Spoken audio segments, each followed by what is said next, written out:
ex Goethe libro qui inscribitur ephemerides.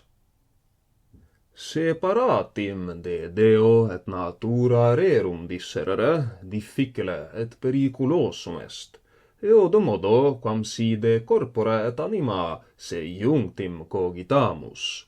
Animam non nisi mediante corpore, Deum non nisi perspecta natura cognoscimus.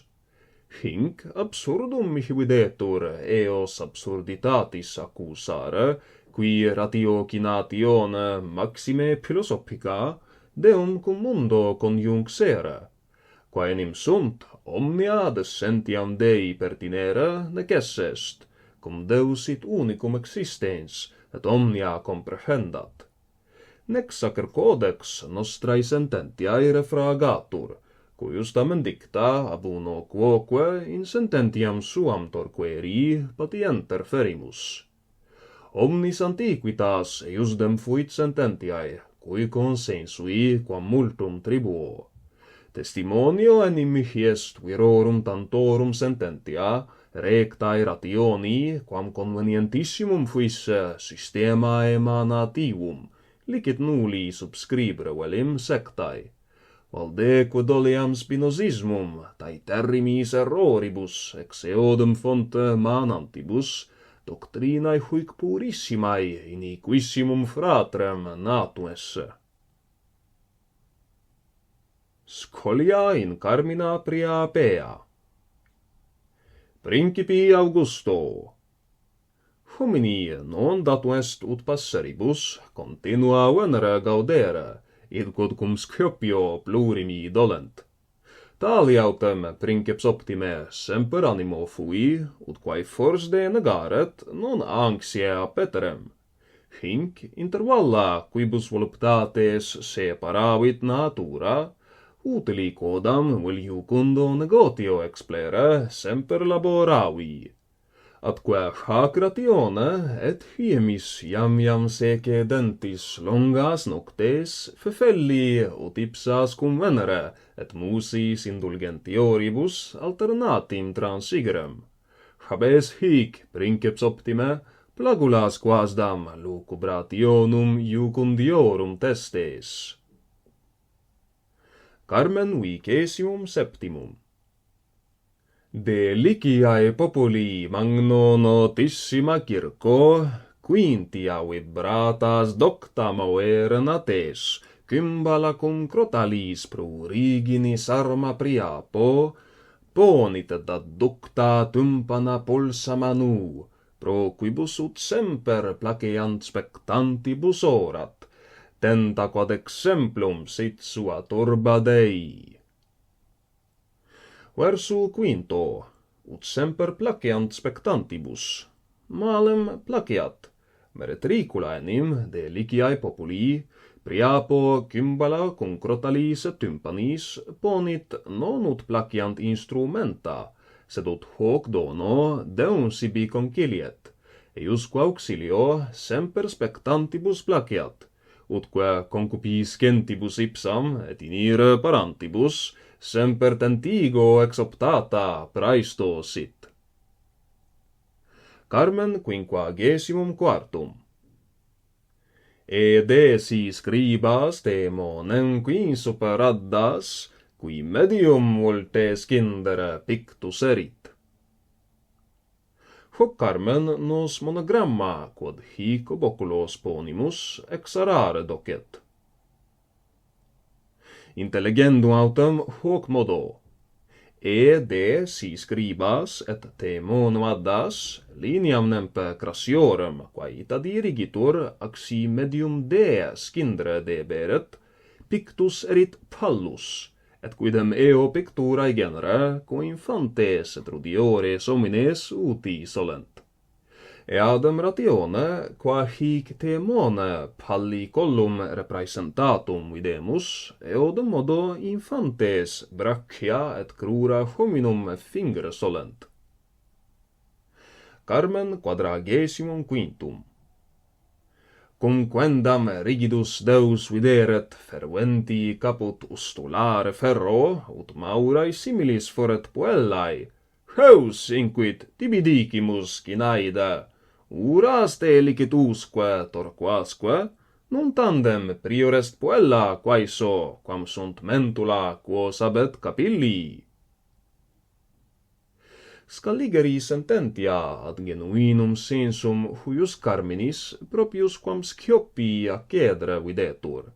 Priapus enim, cinaidum quendam capillos capitis crispantem, ut puellae similis fiat de prefendens, more rustico ipso increpat, dicens, non te potiorem puella firi credis, si ipsos capillos, qui mentulam comitantur, ferro ustulare et calamistro componere laboraris, etc.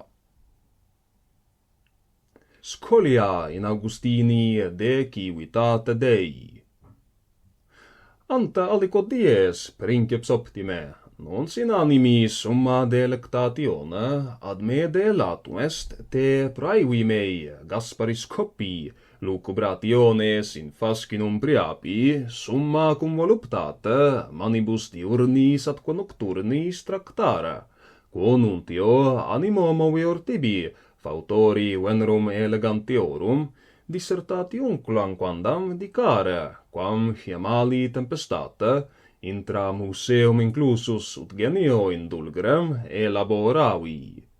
Noctes enim longae ac paene ferreae, dies nocti similimi, me ex Italia felicissimo itinere reducem, tam male mulctarunt atque afflixerunt, ut paene vitae desiderium extinguerent. Thuringiae nostrae mediterraneae sortem noscis ipse princeps oculatissime. Artibus operandamus, non gaudemus artibus. Scientis indigentes, scientias mercamur. Rem publicam collimus, non consulimus rei publicae. Quae perpendens aliam vitae rationem institure de crevi. Rerum humanarum atque divinarum studium a primis annis a me sedulo tractatum fuisse, ipse princeps optime nosti. Theoriam quoque praxi quodam modo temperatam atque fuisse te non latet. De decori autem mihi futurum existimavi, sin caput istud plane divinum ac humanum, generationis nempe ac creationis, exemplo quodam illustrarem. Non defuit occasio, quam arripiens noctes plures informando homine de sudavi, quod quidem confiteris Scioppiana integritate non erubesco, licet alios et praecipue rusticos, deo similiores quasi ex improviso, opus istud divinum perficere videamus. Aguntur autem princeps dilectissime, doctis omnia docte, ut puris pure. Non potui ergo non veterum sententias circa hunc actum perscrutari et rimari quam diligentissime. Obtulit se mihi primo loco religiosa veterum solertia, totum negotium generationis dis pluribus acteabus tribuens, atque singulis singula officia quam accuratissime distincta designans. Haec in dissertatiuncula ex Varrone, secundum divum Augustinum disposita, benigne excipias. Positiones Juris. Positiones Juris, quas auspice Deo, incluti jure consultorum ordinis consensu, pro licentia summos in utroque jure honores rite consequendi, in alma Argentinensi, die sexto mensis Augusti, anno 1771 hora locoque consueto, publice defendet Johannes Wolfgang Goethe. Prima, ius naturae est quod natura omnia animalia docuit. Secunda, consuetudo abrogat et emendat legem scriptam. Tertia, idonea cautio fit tam per pignora quam per fide iussores. Quarta, Pactum contractibus bonae fidei adjectum parit actionem, sed stricti juris contractibus appositum actionem non producit. Quinta. Prodigus non ipso jure, sed magistratu sententia bonorum administratione interdicitur, et post interdictionem promittendo nequidem naturaliter obligatur. Sexta. Illiterati et juris imperiti judices esse non possunt. Septima. Transactio supere certa vel judicata firi non potest. Octava. Servitute imposita nelu minibus officiatur, tam de futuris quam de praesentibus luminibus cautum censetur. Nona.